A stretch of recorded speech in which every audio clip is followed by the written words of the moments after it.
ফাইন্নামা হিয়া জাজরাতু ওয়াহিদা। জাজরা বলা হয়েছে বিকট ভয়ানক শব্দকে। আমি আল্লাহ একটা সাউন্ড মারব, একটা আওয়াজ দিব, বিশ্ববাসীকে কিয়ামতের ময়দানে হাজির করে দেব। আমাকে দ্বিতীয় শব্দ দিতে হবে না। জাজরাতু ওয়াহিদা ফাইজাহুম বিসাহিরা। আমার ওই আওয়াজের ধ্বনিটা এমন হবে, আমার ধ্বনির এত চাপ থাকবে, আমার ধ্বনিটার ভিতরে এত গুরুত্ব থাকবে, নারী পুরুষ, শিক্ষিত অশিক্ষিত, মূর্খ, শ্রমজীবী, বুদ্ধিজীবী, চাকরিজীবী, আপনার লিবার, মজদুর, ড্রাইভার, মৌলানা, মুফতি, মহাদিস, রোগা, সুস্থ, যত শ্রেণীর মানুষ থাকবে এক জায়গাতে হাজির হয়ে যাবে। একজনও বাদ থাকবে না, একজনও বাদ থাকবে না। আর যখন এক জায়গায় হাজির হবে, বিশ্ব নবীকে বাদ দেন। বিশ্ব নবীকে বাদ দিয়ে যে মহামানবগুলো থাকবে, নবীরা। মানবের মহামানব হলো নবীরা, আর মহামানবের মহামানব একজনই, তিনি নবী মুহাম্মদ রাসূলুল্লাহ সাল্লাল্লাহু আলাইহি সাল্লাম। তিনার মডেল আর দ্বিতীয় নাই, তিনার মিসাল তিনি, তিনার উপমা তিনি, তিনার উপমা আর কেউ নাই। তো এই হাসরের ময়দানে তখন নফসি নফসি নফসি নফসি। হযরতে ইব্রাহিমের মতো নবী হাঁটু দুটা মাটিতে গেড়ে দিয়ে হাত তুলে আল্লাহর কাছে চিৎকার করে বলবে, আল্লাহ আমি আমার ছেলে মেয়ের জন্য বলছি না, আমি নিজের জন্য বলছি, আমাকে বাঁচাও। হযরতে নূহের মতো নবী চিৎকার মেরে বলবে, আমি আমার বংশের চিন্তা করিনি, আমি আমার চিন্তা করছি, তুমি আমাকে বাঁচাও। আল্লাহর কসম, আল্লাহর কসম, আল্লাহর কসম, আল্লাহর কসম, আল্লাহর কসম, এগুলো গল্প বলিনি, সত্য কথা। ভাইরা আমার, এই লোকগুলিকে আল্লাহ এক জায়গায় জমা করে করবেন কে? লোকগুলিকে যে আল্লাহ এক জায়গায় জমা করবেন, তো জমা করে আল্লাহ করবেন কি? আল্লাহ কোন কাজে লাগাবেন? রব্বুল আলামিন বলছেন, এই যে কিয়ামতের মাঠে আমি এক জায়গায় জমা করব, সেই জমার সম্মিলনের দিনে হযরতে আদম থেকে শেষ বাচ্চাটা কিয়ামতের দিনে যেটা জন্ম নিয়েছে, সেই আত্মাটাও পর্যন্ত হাজির হয়ে যাবে। আর আমি এতগুলিকে এক জায়গায় হাজির করে আমি করব কি? তাদেরকে পরবর্তী জায়গাতে ঠেলে দিব, আর পরবর্তী ঠিকানায় তারা চলে যাবে। আর ওইটা হলো, ঠিকানাটার নাম আখিরাত। ওইটার নাম হলো আখিরাত, ওইটার নাম হলো আখিরাত। আখিরাত মানে আখির, মানে শেষ, শেষ ঠিকানা। এরপরে আর কোনো ঠিকানা নাই, এরপরে আর কোনো যুগ নাই, জামানা নাই, জগৎ নাই, ওটাই হয়ে যাবে শেষ ঠিকানা। এর জন্য আল্লাহ তাবারাক ওয়া তাআলা তার কালাম পাক শুরু করতে গিয়ে প্রথমে বলেছে, এই কিতাবটাকে সন্দেহ করো না, সন্দেহ নাই, কিতাবের মধ্যে কোনো ভেজাল নাই। কার জন্যে নাই? যারা মুত্তাকি, আল্লাহকে ভয় করে তাদের জন্যে নাই। আর কার জন্যে নাই? যারা গায়েবের ওপরে ঈমান এনেছে, সালাত আদায় করেছে, আর আল্লাহর রাস্তায় দান করেছে, তাদের জন্য নাই। আর কার জন্যে নাই? যে পূর্বের কিতাবের ওপরও বিশ্বাস রেখেছে, এই কিতাবের ওপরে বিশ্বাস রেখেছে। আমার আল্লাহ বলছেন, ওমা উনজিলা মিন কাবলিকা ওয়া বিল আখিরাতি হুম ইউকিনুন। আখেরাত বলে যে একটা জগৎ রয়েছে পৃথিবীতে, তাদেরকে আমি খবর দিয়ে দিয়ে আখেরাতটাকে তাদের মাথায় আমি লোড করতে চেয়েছি।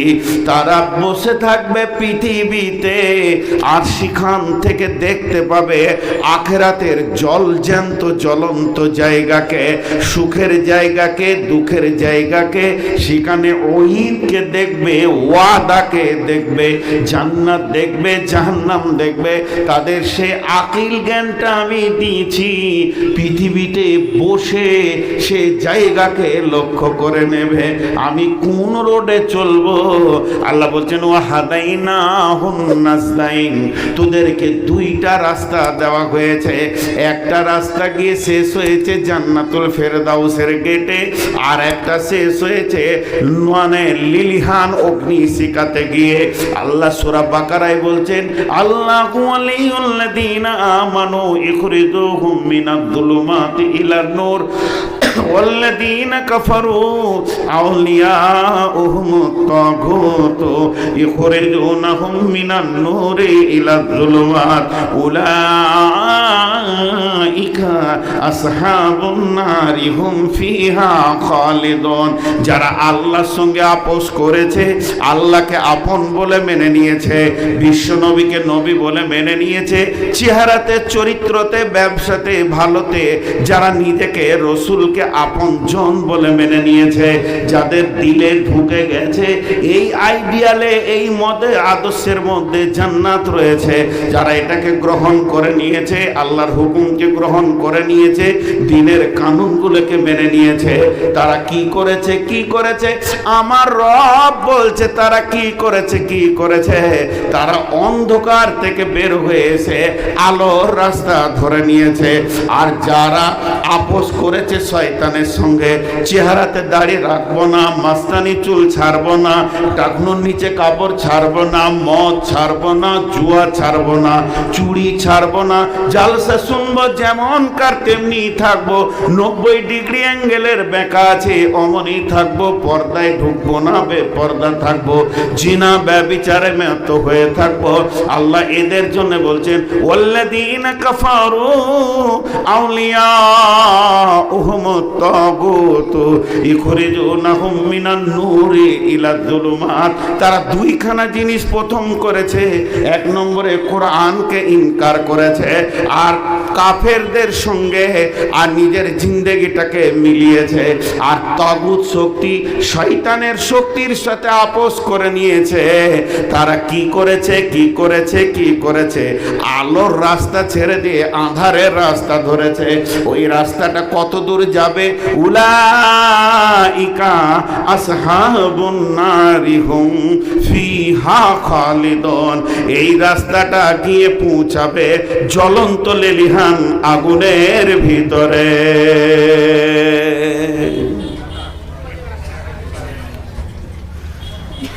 একটা উদাহরণ দিব, উদাহরণটা মন দিয়ে শুনেন। আজানের উত্তর, উদাহরণটা হচ্ছে আজানের উত্তর। ইমাম বুখারী আলাইহির রাহমাহ হাদিসটা এনেছেন যে আজানের উত্তর একটা হয় জবান দিয়ে, একটা হয় দেহ দিয়ে। মুখ বন্ধ করেও কথা বলা যায়। গতকালকের বায়ান ছিল সময়। সময় কথা বলে, পাথর কথা বলে, বাম্পার কথা বলে, খাল কথা বলে, মেঘ কথা বলে। তো কিছু আছে যারা নীরব কথা বলতে পারে। বডি ভঙ্গিতে অনেক কথা বলা হয়। ট্রাফিক পুলিশরা 25টা কথা বলে হাতে, 25টা এদের সিগন্যাল আছে। তো এই কথাগুলো হচ্ছে আজানের উত্তর। আল্লাহু আকবার, আল্লাহু আকবার। মসজিদ আজান হচ্ছে, যে উত্তর দিবে সেও মুয়াজ্জিনের সমান নেকি পাবে। তা আপনি এখানে বসে আছেন, আজানের উত্তর দিতে শুরু করলেন। ও যখন বলবে আশহাদু আল্লা ইলাহা ইল্লাল্লাহ, আপনি বলবেন আশহাদু আল্লা ইলাহা ইল্লাল্লাহ। যখন মুয়াজ্জিন বলবে আশহাদু আন্না মুহাম্মাদুর রাসূলুল্লাহ, আপনি বলবেন আশহাদু আন্না মুহাম্মাদুর রাসূলুল্লাহ। মুয়াজ্জিন বলবে হাইয়া আলাস সালাহ, আপনি বলবেন লা হাওলা ওয়ালা কুওয়াতা ইল্লা বিল্লাহ। আপনি উত্তর দিলেন, নেকি পেয়ে গেলেন। আর একজন মুখ দিয়ে উত্তর দিল না, ও নেকি পাবে। সেটা কীরকম? ওইদিকে মসজিদ, আজান শুরু হলো, আর বসেছিল চায়ের দোকানে। যেই আজান শুরু হলো মসজিদ দিকে হাঁটতে শুরু করলো, বলছে ইও আজানের উত্তর দিল, ই দেহের ভঙ্গিতে আজানের উত্তর দিল। তুমি ডাকছো? আসছি। আল্লাহকে বলছে, আল্লাহ তুমি ডাকছো, আমি আসছি, আমি তোমার গোলাম, চলে আসছি। বলছে ইও উত্তর দিল। তেমনি কোরআনটা ভুল, কোরআনে গাদা ভুল আছে। কে বললো? বেঈমান তসলিমা নাসরিন বলেছে, বড় বড় নাস্তিকরা বলেছে কোরআনে ভুল আছে। কিন্তু একটা লোক 5 ওয়াক্তে নামাজ পড়ে, লোকটা হজ করে এসেছে, লোকটা দিনদার পরেশগার, দান করে, খয়রাত করে, ওই লোকটার ভিতরে তো গুণ আছে, মাদ্রাসায় 2000 5000 করে দেয়, ভিখারিকে দান করে, কোরআনের তেলাওয়াত করে, জিকির করে, আমলের কোনো ত্রুটি নাই। কিন্তু লোকটা করেছে কি? নিজের জমি জায়গাগুলোকে মেয়েদেরকে বাদ দিয়ে ছেলেদেরকে লিখে দিয়েছে, বড় ছেলেকে বাদ দিয়ে মেজো ছেলেকে লিখে দিয়েছে। এই লোকটা অঙ্গভঙ্গিতে বলতে চাইছে, আল্লাহ তুমি যে ফারাজটা করেছো ওটা ভুল, ওটা ঠিক নয়, তোমার ব্রেনে বুদ্ধি কম আছে, তোমার যদি বুদ্ধি ঠিক থাকতো তা তুমি লিখে দিতে, মেয়েদেরকে ফাঁকি দিয়ে বেটাদেরকে লেখ। অতএব ও সরাসরি জবান দিয়ে কাফের নয়, সরাসরি জবানে ও কাফের নয়, কিন্তু ওর কার্যকলাপ বলছে আমি আল্লাহর কালাম পাক মানি না, আমি নিজস্ব আইনে চলি। এদের জন্য আল্লাহ বলছেন, আল্লাহ ওয়াল্লাযীনা কাফারু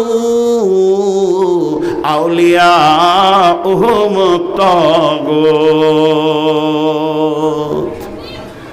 হাজি ভাই, এখানে যতগুলি লোক বসে আছি, আমি যদি একবার বলে দিই জান্নাত আর জাহান্নাম যাওয়ার কারণগুলো এখন বলছি, তারপরে জান্নাত জাহান্নামের কথা বলবো। একবার যদি বলে দিই রসুলকে কে ভালোবাসেন, সবাই হাত তুলে দেবে, 100তে 100 হাত তুলে দেবে, আমি জানি। তো আমি বলবো না আপনাকে যে রসুলকে কে ভালোবাসেন, কিন্তু আমি প্র্যাকটিক্যালে দেখব। জি, মদিনাতে একটা ছেলে ছিল, ওর নাম খোরাইম, ছেলেটার নাম খোরাইম। ছেলেটা খুব ভালো, সব গুণ ওর ভালো, আর গুণের শেষ নাই, কারণ রসুলের মুখ থেকে বের হচ্ছে নি'মার রাসূল ও খোরাইমান। মদিনাতে যতগুলো ভালো লোক আছে, আপনি ওপরটি হাতে বসে মনে মনে চিন্তা করেন, 3টে গ্রুপ করেন। একটা হলো ফার্স্ট ক্লাস ভালো, একটা মোটামুটি চলবে, একটা দুষ্ট ভালো বলা যেছে না, আর একটা বদমাস। এরকম গ্রুপ করেন, দেখেন অন্তত ফার্স্ট ক্লাস ভালোতে 5টা 10টা 20টা লোকের লিস্ট আপনার ব্রেনে আসবে যে এই লোকটা গায়ের মধ্যে সব থেকে ভালো। তো বিশ্ব নবীর ব্রেন আপনার আমার লয়, চিন্তা চেতনাটা বিশ্ব নবীর। তিনার ব্রেন দিয়ে যতগুলো মদিনাতে ভালো লোক আছে তার মধ্যে খোরাইম হলো একটা ভালো, নবীজির জবান থেকে বের হচ্ছে। কিন্তু খোরাইমের 2টো দোষ আছে। ইয়ং ছেলে তো, ওকে একটু মাস্তান হতে মন গেছে, তো মাস্তান হতে মন গেছে, তো মাস্তান কি করে হবে? মাথার চুলটাকে ঘাড় পর্যন্ত ফেলে দিয়েছে, আর কাপড়টাকে টাকনোর নিচে পড়ে হাঁটছে। এখন মদিনারও মাস্তান। কিছু ছেলে আছে দিল ভালো, নামাজ রোজা সবই করে, কিন্তু ওই 2টা। বিশ্বনবী একদিন মসজিদে নববীতে আলোচনা করছে কে ভালো কে খারাপ, কে ভালো কে খারাপ। খারাপ না বলে নবীজি মদিনার ভালো মানুষগুলির কথা বলছে, ওই লোকটা ভালো রে, ওই লোকটা ভালো রে, ওই লোকটা ভালো রে। এই ভালো বলতে বলতে এক সময় বলে ফেলেছেন নি'মার রাসূল খোরাইমান। যতগুলো ভালো লিস্ট আছে, আমি নবী মুহাম্মদ সাল্লাল্লাহু আলাইহি সাল্লামের নজরে, আমি আখেরি পয়গম্বরের নজরে খোরাইম ছেলেটাও হচ্ছে ভালো। শুধু ওর 2টো দোষ আছে, একটা হচ্ছে চুলটা ইসলামের বাইরে রেখে দিয়েছে, আর টাকনো টাকনু নিচে কাপড় পরছে, যদি এই দুটো ছেড়ে দেয় ওর মতো ভালো আর মদিনাতে কেউ হবে না। যুবক ছেলে তো একটু মাস্তান হতে মন গেছে ওকে। এবার যারা শুনেছে ও ছিল না, ওকে বলছে খোরাইম রে, তোর ব্যাপারে রসুল মসজিদ নবীতে আজকে আলোচনা করেছে। ও তখন বুক ফুলে মোটা হয়েছে, ওরে সুবহানাল্লাহ, শেষ নবী বিশ্ব নবীর মুখে আমার নাম, আমি এত দামি? বলছে হ্যাঁ তুই দামি হয়ে গেছিস, তোর নাম রসুল নিয়েছে, তাহলে আমার নামে হাদিস হয়েছে? বলে হ্যাঁ। তখন বলছি শোন শেষ পর্যন্ত, নবীজি তোকে ভালো বলেছে, কিন্তু নবীজি দুটো জিনিস মানতে পারেনি। একটা হচ্ছে তোর চুলটা কেন বড়, আর টাকনু নিচে কাপড়। যখন এই দুটো কথা বলেছে ওর খুশি মুখটা ঝুঁসিয়ে জমি, মনটা ছোট হয়ে গেল, যে উৎফুল্লতাটা ছিল সেটা শেষ হয়ে গেল। শেষ হয়ে গিয়েও কি করলো, ওই রকম ভারাক্রান্ত মন নিয়ে, ভারাক্রান্ত মিজাজ নিয়ে হাঁটতে শুরু করলো। হাঁটতে হাঁটতে কোথায় গেল, সিধা চলে গেল বাড়িতে। কোনো টেলার্সে গেল না, কোনো আপনার কি না নাপিতের কাছে গেল না, যে বাড়িতে গিয়ে একটা কাঁচি বা একটা চাকু কোনো জিনিসকে অস্ত্র নিয়ে নিল, আর নিজের চুলকে নিজে ধরছে আর বলছে খোরাইম রে, তোকে রসুল ভালোবেসেছে, খালি চুলটা খারাপ বলেছে, আমি আমার রসুলকে রাজি রাখবো, চুলকে কেটে ফেলে দিব। ওরে আমার দুশ্মন চুল, তোকে কেটে ফেলি, তোকে আর আমি মাথার মধ্যে রাখবো না। চুলকে কেটে ছোট করে দিল, আর নিজের পায়জামাটাকে নিজের হাতে কাঁচি দিয়ে কেটে ছোট করে দিল। এবার বলেন, আপনারা মুখ খুলেন, ও রসুলকে ভালোবাসলো কি বাসলো না? আর হ্যাঁ না বলেন। এখন তার নবী নাই যে আপনাদের ব্যাপারে কথা বলবে। আমি আলিম নই, এখানে 10-20 জন আলিম যাই বসে আছে। হে যুবকের দল, দুই ধার নাড়া করে মাথায় যে চুলটা বড় রেখেছো, এটা রসুল মেনেছে কিনা আলিমকে জিজ্ঞেস করে নিও। যদি তুমি ভালো লিস্টে আসতে চাও তো কাল কি তুমি ওটাকে চেঁচে ছিলে সমান করে নাও। পারবে ও? বলেন পারবে? পরোক্ষভাবে এরা রসুলকে মানতে চাইছে না। ও বলছে না, এটা আমার আমেরিকান সুন্নত, এটা আমি সরাতে পারবো না, তাতে নবী মুহাম্মদ সাল্লাল্লাহু আলাইহি সাল্লাম আমার কাছ থেকে চলে যাক, আমার কোনো দুঃখ নাই। আমেরিকার ওই কটা বাঁদরগুলো যেন আমার প্রতি রাজি থাকে। বলেন, এর জন্য আল্লাহ তাবারাক ওয়া তাআলা বলছেন ওয়াহাদাইনাহুন নাসদাইন, আমি তোদেরকে দুইটি রাস্তা দিয়ে দিয়েছি, ইম্মা শাকিরা ওয়া ইম্মা কাফুরা। মন যাবে মানো, না মন যাবে না মানো। আমার দিনকে যদি তোমরা মেনে নাও তাহলে তোমরা গভীর অন্ধকার থেকে বের হয়ে এসে আলোর উপরে চলে এলে, আর তোমাদের ঠিকানা হবে জান্নাতের ভিতরে। আর যদি তোমরা আমার দিনকে, রসুলকে পরোক্ষভাবে প্রত্যক্ষভাবে ছোট করে দাও, আর শয়তানগুলোকে যদি খুশি করে রাখো, তাগুত শক্তি মানে শয়তানের চক্রান্তকে যদি তুমি সত্যিকারে আনন্দ দিয়ে থাকো, তো আমার আল্লাহ বলছেন উলাইকা আসহাবুন নারি হুম ফিহা খালিদুন, এরাই জাহান্নামের ভিতরে হুরহুর করে ঢুকবে। জি, আমি যে আয়াত পড়েছি আপনাদের সামনে, কোটি কোটি লোক, বিলিয়ন মিলিয়ন মানুষ একসঙ্গে কিয়ামতের মাঠে জমা হবে। তারা যাবে কোথা? জাহান্নামে। তারা যাবে কোথা? জান্নাতে। সমস্ত লোকের মাত্র দুটি ঠিকানা, মাত্র দুটি, 3 নম্বর কোনো ঠিকানা নেই। আরাফ পাহাড়ে কিছুক্ষণ থাকবে, তারপরও তারা জান্নাতে যাবে। তাহলে সেই ঠিকানা দুটি কি? একটার নাম জান্নাত, আর একটা নাম জাহান্নাম।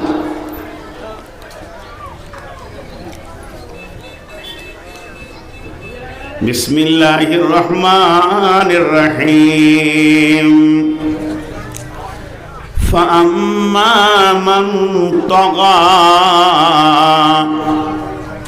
ওয়া আসারাল হায়াতাদ দুনিয়া ফাইন্নাল জাহিমা হিয়াল মাওয়া।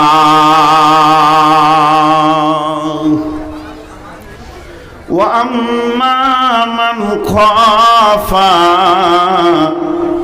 مقام ربه ونهى النفس عن الهوى فإن الجنة هي المأوى।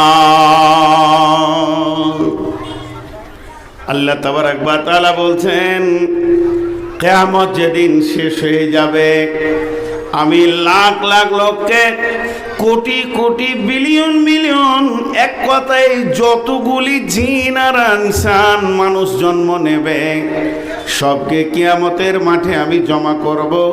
জমা করার পর তাদেরকে দুইটি ঠিকানাতে পাঠাবো। একটা হলো জান্নাত আর একটা হলো জাহান্নাম। এখানে আমরা যারা পৃথিবীর কথা চিন্তা বাদ দেন, আজকের মাহফিলে যত নারী পুরুষ আমরা জমা হয়েছি, এর ভিতরেই আছে জান্নাতি, এর ভিতরেই আছে জাহান্নামী। কেউ যাবে জান্নাতে, কেউ যাবে জাহান্নামে, কেউ যাবে জাহান্নামে তো কেউ যাবে জান্নাতে। বন্ধুরে আমার, এখন যদি বলেন কেন জাহান্নামে যাব আর কেনই বা জান্নাতে যাব, তার কারণটা কি? আল্লাহ তাবারক ওয়া তাআলা অতি শর্টে বলে দিয়েছেন, ফাআম্মা মান তাগা ওয়া আসারাল হায়াতাদ দুনিয়া ফাইন্নাল জাহিমা হিয়াল মাওয়া ওয়া আম্মা মান খাফা মাকামা রাব্বিহি ওয়া নাহান নাফসা আনিল হাওয়া ফাইন্নাল জান্নাতা হিয়াল মাওয়া।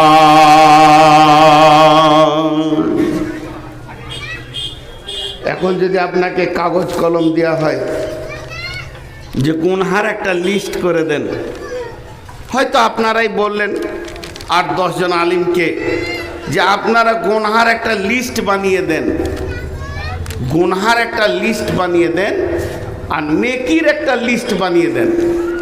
আমি গুনহাগুলো করব না, নেকিগুলো করব, জান্নাত যাব।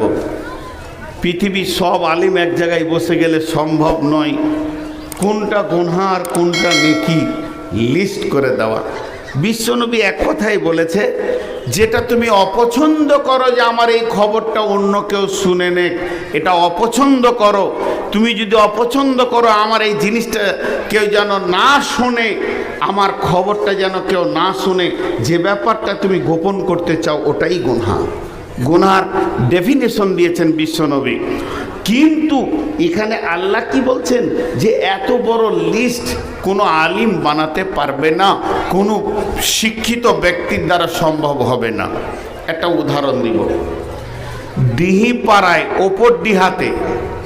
ওপর ডিহাতে যতগুলো বাল্ব আছে, সমস্ত ঘরে ফ্যান, বাল্ব, হিটার যা আছে, যদি কাউকে বলা হয় ওপর ডিহার লোক সবগুলোকে বন্ধ করে দাও, সবগুলো সুইচ বন্ধ করো, হয়তো 1 লাখ সুইচ আছে, দেখা যাবে কোনো একটা বন্ধ করতে ভুলে গেছে, সেটা জ্বলছে দীপ দীপ করে, হয়তো বা বাথরুমের ভিতরে একটা নাইট বাল্ব জ্বলছে, কেউ খেয়াল করেনি, তাহলে সবগুলো বন্ধ করা সম্ভব নয়। যদি আবার বলা হয় যতগুলি আছে সব জ্বালিয়ে দাও, দেখা যাবে সিঁড়ির নিচে একটা বাল্ব জ্বালাতে ভুলে গেছে, তাহলে সবগুলি সুইচ দিয়ে জ্বালানো সম্ভব নয়, সবগুলি সুইচ দিয়ে বন্ধ করা সম্ভব নয়। কিন্তু যদি বলা হয় ওপর ডিহা গ্রামের সমস্ত আলোগুলোকে বন্ধ করো এবং জ্বালাও, তো একজনই পেরে যাবে, 1 মিনিটে পেরে যাবে, তাকে প্রত্যেকটা বাড়ি যেতে হবে না, যেটা গ্রামের মেন সুইচ সুইচ আছে নামিয়ে দিলেই হয়ে যাবে, ইন্ডিকেটর পর্যন্ত বন্ধ হয়ে যাবে, আবার মেন সুইচটা তুলে দিলে প্রতিটা বাড়িতে বিদ্যুৎ পৌঁছে যাবে। তো আল্লাহ তাবারক ওয়া তাআলা বলছেন তুমি গুনাহকে গুনতে থাকো, 1 2 3 4 5 6 7 8 গুনতে গুনতে হাজার হাজার গুনতে গুনতে গুনতে গুনতে ফেলিওর হয়ে যাবে। তো এত তোমাকে গুনতে হবে না, আমি রব বলে দিচ্ছি পৃথিবীর বুকে 2টি বদগুণ আছে, এই 2টি বদগুণ যার ভিতরে আছে জেনে নিতে হবে সমস্ত গুনাহ তার কাছে এসে যাবে, তার দ্বারা গুনাহ করাটা কোনো ব্যাপারই নাই। ওই 2টি গুনাহ হচ্ছে গুনাহের পাওয়ার হাউস, ওই 2টি গুনাহ হচ্ছে গুনাহের ডিপো, ওই 2টি গুনাহ হচ্ছে গুনাহের মেন সুইচ। এই 2টি বদগুণ যার ভিতরে এসে যাবে ওই লোকটার ঠিকানা হবে জাহান্নামের ভিতরে। তেমনি 2টি ভালো গুণ আছে, এমন 2টি নেকি আছে যার ভিতরে এসে যাবে ওই 2টি গুণ, আমার আল্লাহ বলছেন ওই লোকটা নিশ্চিত জান্নাতে ঠিকানা পাবে। তা আমার আল্লাহ কি বলছেন? বিসমিল্লাহির রহমানির রহিম, ফাআম্মা মান তাগা ওয়া আসারাল হায়াতাদ দুনিয়া ফাইন্নাল জাহিমা হিয়াল মাওয়া ওয়া আম্মা মান খাফা মাকামা রাব্বিহি ওয়া নাহান নাফসা আনিল হাওয়া ফাইন্নাল জান্নাতা হিয়াল মাওয়া। আপনার ঘড়িতে কত বাজলো? চলি চলি না, আমি ভাবছি ঘড়ি আবার বেইমানি করছে নাকি। ঠিক আছে না, খেপা লোক তো আমাদের ঘড়িগুলো খুব বদমাশ হয়। আপনাদের বিরক্ত লাগেনি তো? এবার মাঝে 1 মিনিট নিব, এই 1 মিনিটটা ফালতু কথা বলবো, খালি নিজের অ্যাডভার্টাইজ করবো খালি। রাতে জালসা ছেড়ে দিনে জালসা করার নিয়ম চালু করেন। বাংলাদেশে এবছর বেশি জালসা করিনি, 72টা করে আসলাম। তো অর্ধেকের উপর দিনে, ওরা দিনে জালসা এত ভালো, অবাধ মিলামিশা নাই, ছেলে পেলে কন্ট্রোলে থাকবে।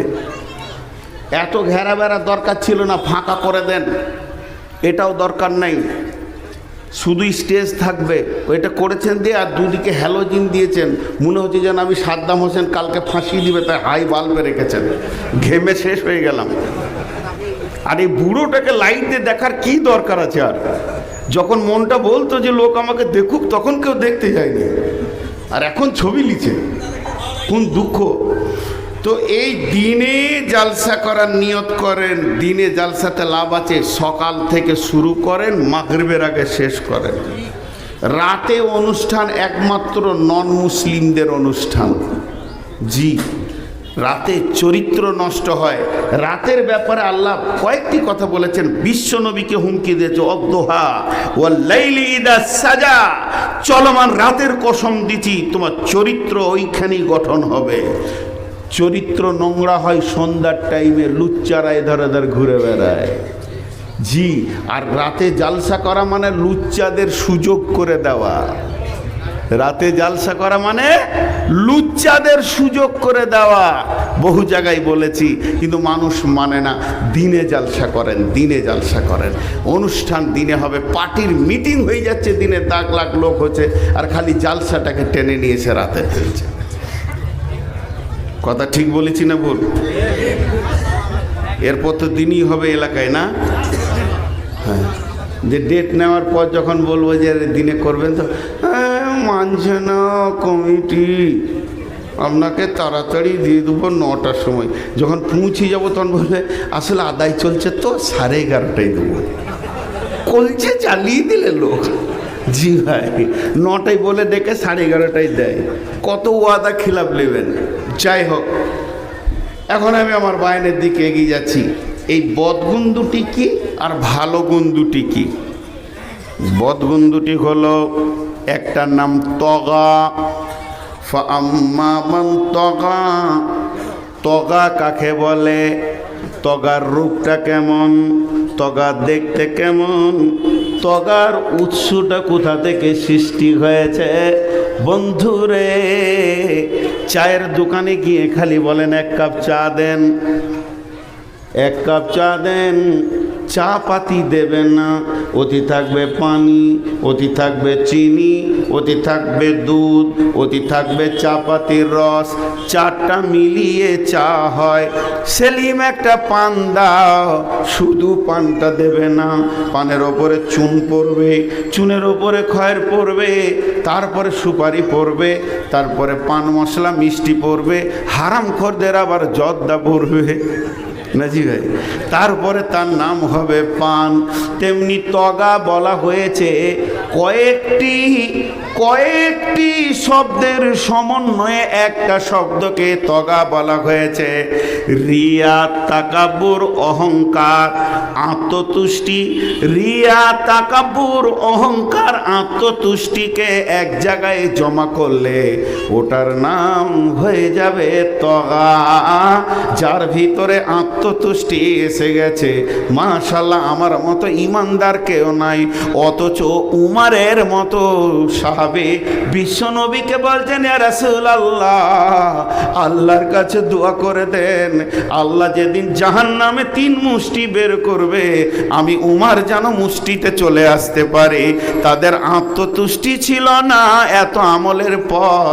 আর আমার চাচা যদি 5 ওয়াক্তে নামাজ পড়ে, তো চায়ের দোকানে পাঠান পাড়া বুক নিয়ে বসে থেকে অন্যজনকে বলে নামাজ না পড় না জাহান্নাম যাবি না, নামাজ পড়। ও ভাবছে আমারটা কবুল হয়ে গেছে। আত্মতুষ্টি হলো তগার একটা রোগ। রিয়া, তাকাব্বুর, অহংকার, আত্মতুষ্টি মিলে তগা হয়। আল্লাহ তাবারাক ওয়া তাআলা বলছেন ফাআম্মা মান তগা, যাতে শয়তানকে রাস্তা খারাপ করে দিয়েছে, শয়তানের মতো বেঈমানটা অহংকার আর আত্মতুষ্টি রিয়াতে ভুগেছে, সেজন্য সে সাজদা করতে পারল না, শয়তান হয়ে গেল। ফাআম্মা মান তাগা ওয়া আসারাল হায়াতাদ দুনিয়া, আর যে লোকটা পৃথিবীটাকে বেশি গুরুত্ব দেবে, মরার পরে জীবনে তার কোনো গুরুত্ব নাই। বিল্ডিং সাজাচ্ছে, বালাখানা সাজাচ্ছে, মার্বেল লাগাচ্ছে, স্টাইলস লাগাচ্ছে, কল লাগাচ্ছে, গেজার লাগাচ্ছে, ঘরকে যেন তৈরি করছে, ব্রেনে নাই যে পেছন দিকে আজরাইল খালি মোছে তাল মারছে, এটা ওর খেয়ালই নাই। ওয়া আসারাল হায়াতাদ দুনিয়া, মুসলমান গরিব হয়ে যাবে এটা ভুল, মুসলমান ধনী হবে।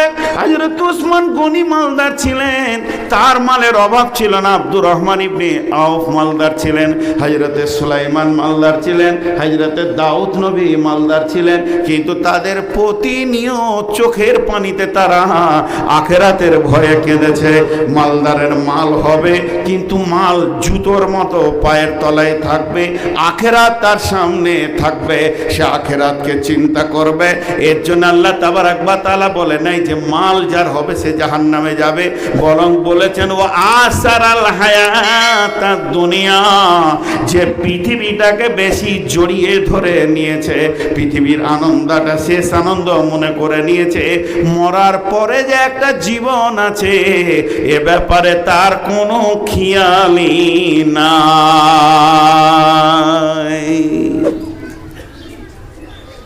এতগুলো লোক আছেন, একটা কথা জিজ্ঞেস করব আমি সহ, আমি আপনাদের বাইরে নই। আপনারা যদি 100-তে 1 নম্বর বদমাস, 1 নম্বর গুনাহগার, 1 নম্বর চিটিংবাজ, তো আমি 100-তে 99 চিটিংবাজ, 99 গুনাহগার। লোককে বলি, নিজে করি না। অতএব সবাই মিলে একটা কথা বলবো, এতগুলি লোকের ভিতরে একজন হৃদয় থেকে জবাব দিই, সকাল থেকে সন্ধ্যায় দিনে কিছু না হলো 20 বার কবরকে মনে পড়ে, জাহান্নামের আগুনগুলোকে মনে পড়ে, আর জান্নাতের নিয়ামতগুলো মনে পড়ে। মাশাআল্লাহ, একজন হাত তুলেছে এতগুলির ভিতরে। কিন্তু এই কথাটাই জিজ্ঞেস করেছিলেন কাকে? বিশ্বনবী বলছেন রে হারিস রাদিয়াল্লাহু তাআলা আনহুকে ডাকলেন। হারিস রাদিয়াল্লাহু তাআলা আনহু রাসূলের কাছে এলেন, নবীজি বললেন, হারিস রে, তুমি বলো তোমার ইমানের অবস্থাটা কেমন, তুমি বলো। হযরতে হারিস রাদিয়াল্লাহু তাআলা আনহু বলছেন, ও দয়ার নবী গো, ও আখিরি পয়গম্বর, ইয়া রাসূলুল্লাহ, ইয়া হাবিবাল্লাহ, আমি আল্লাহর উপরে ভরসা করে বলছি, আমার ইমান 100-তে 100 আছে, 1 ইঞ্চিও কমেনি। বিশ্বনবী বললেন, হারিস রে, নিজের ইমানের ব্যাপারে তুমি কেন এত মজবুতি কথা বললে রে হারিস? হযরতে হারিস বলছেন, ও দয়ার নবী গো, তাহলে শুনে নেন, আমি যখন ফজরের সালাত পড়েছি, সালাতের পরে তেলাওয়াত করেছি, জিকির করেছি, তখন আমার মনের ভিতরে জাহান্নামের কথা ভাসছিল, জান্নাতের কথা ভাসছিল, পুলসিরাতের কথা ভাসছিল। এরকম চলতে চলতে আমার দুপুর হয়েছে, এরকম চলতে চলতে আমার বিকাল হয়েছে, এরকম চলতে চলতে আমার সন্ধ্যা হতে চলেছে। ও দয়ার নবী গো, আপনি যেমন যেমন যেমন যেমন জাহান্নামের কথা বলেছেন, আমি হারিস যেন দুনিয়াতে বসে ওই রকম জাহান্নামকে দেখতে পেয়েছি। মানুষের চামড়াগুলোকে খালিয়ে নেওয়া হচ্ছে, তাদেরকে রক্ত গরম পুঁজ এবং পানি খাওয়ানো হচ্ছে, তাদেরকে কাঁটাযুক্ত ঘাস খাওয়ানো হচ্ছে। ও দয়ার নবী গো, আমি যেন 2 চোখে তাদের দৃশ্যগুলোকে, আগুনের লড়াই দেখতে পেয়েছি, আর জাহান্নামীদের আর্তনাদ যেন আমার কানকে ঝাঁঝিয়ে দিয়েছে। বিশ্ব নবী গো, শুধু এই পর্যন্ত নয়, আমি এটাও বলছি, আজকে সারাদিন যেন জান্নাতের নিয়ামতগুলো আমি দেখতে পেয়েছি। বড় বড় বেদানা ঝুলছে, আঙ্গুরের থুকা ঝুলছে, খেজুর ঝুলছে, সারাবান তহুরের নদী কুলকুল করে বইছে। জান্নাতে যেন সোফা সেট লাগানো রয়েছে, সেখানে বোতল সারাবান তহুরে যেন নামানো রয়েছে, বড় বড় গদি রয়েছে। এইভাবে জান্নাত আর জাহান্নাম, এই দুটি লোভ আর আশা আর ভয়ের ভিতর দিয়ে আমার সন্ধ্যা পর্যন্ত দিনটা কেটেছে। ওবিল আখিরাতি হুম ইউকিনুন, আমার দৃঢ় বিশ্বাসের উপরে কেটেছে। এগুলি আছে, মানুষ ভালো কাজ করলে শান্তি পাবে, আর খারাপ কাজ করলে অশান্তি পাবে। বিশ্বনবী বললেন, হারিস রে, তুমি যে ইমানের ওপরে দাবি করেছো, তোমার দাবি সত্য।